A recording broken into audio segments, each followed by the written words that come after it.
Bonjour ou bonsoir, je suis Inès et aujourd'hui je vous présente ma vidéo qui s'intitule L'impact des pesticides en provenance des activités agricoles sur les eaux.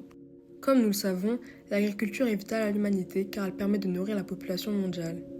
L'agriculture entraîne l'usage de pesticides dont l'utilisation excessive engendre des effets néfastes sur les eaux. C'est pourquoi nous allons répondre à cette problématique. Comment concilier les besoins de l'agriculture en matière de pesticides avec la préservation de la qualité de l'eau ?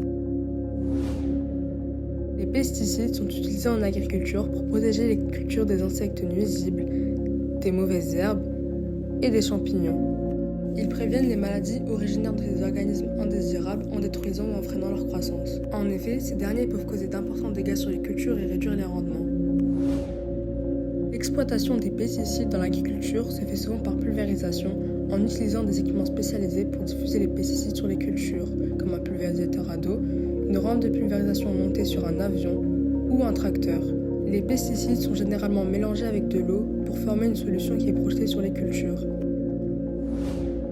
Les pesticides peuvent atteindre les eaux de différentes manières, notamment par ruissellement après une pluie, par infiltration dans les sols et les nappes phréatiques et par drainage agricole.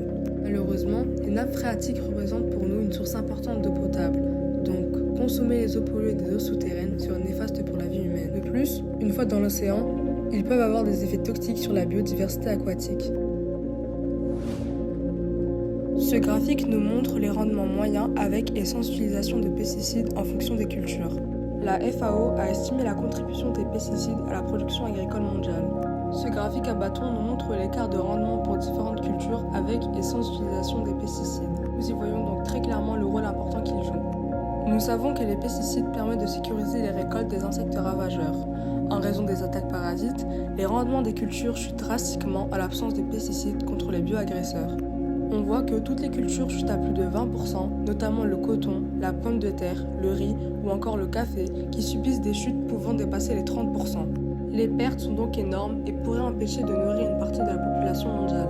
Malgré leur importance, n'oublions pas que l'utilisation de pesticides est très néfaste pour les eaux.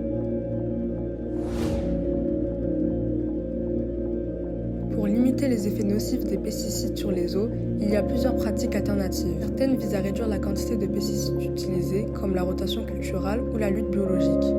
D'autres solutions visent à préserver la qualité de l'eau, comme l'interdiction de l'épandage des pesticides près des zones de captage d'eau potable. Encore, la mise en place de réglementations strictes sur l'utilisation des pesticides par le gouvernement. Sans oublier le suivi de l'agriculture durable qui doit nourrir la population, développer l'économie, tout en limitant son impact sur l'environnement. L'utilisation des pesticides est indispensable mais peut avoir des conséquences néfastes sur la qualité de l'eau. Ainsi, pour concilier les besoins de l'agriculture avec la préservation de la qualité de l'eau, il est essentiel de trouver des solutions alternatives tout en ayant de bons rendements.